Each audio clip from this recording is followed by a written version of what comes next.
in Genesis, the 7th chapter.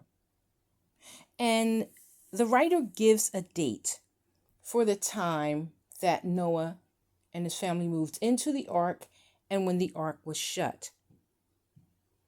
We believe this event took place during a period that the modern world calls Halloween, and some people also identify which would be the day before the days of remembrance. This would be during the month of October. Now we can see here that the writer says that on the 600th year of Noah's life, the second month, on the 17th day of the month, is when Noah and his family entered the ark.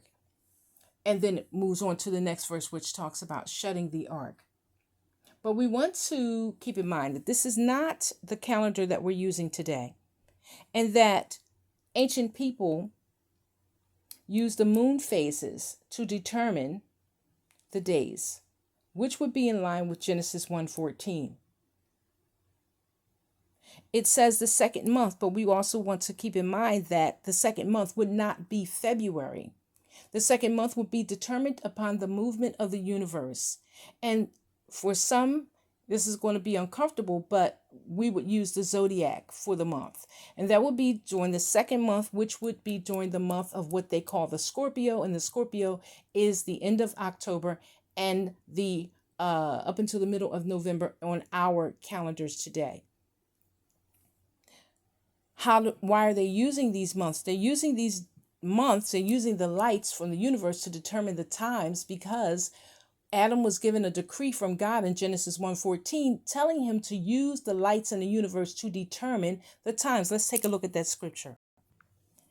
I am using a parallel Bible so that we can see all of the various interpretations of this text. We're in the King James Version, and it says this, let the lights be for what? For signs, seasons, days, and years.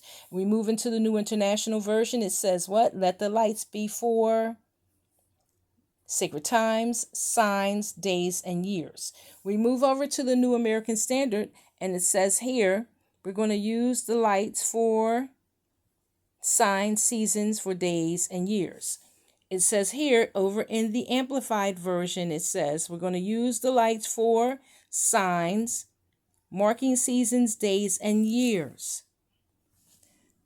Therefore, when we're trying to determine when this event took place, we're going to use the second month. You can go to the Hebrew calendar if you want, and it's going to be the second month, and that second month is going to be October.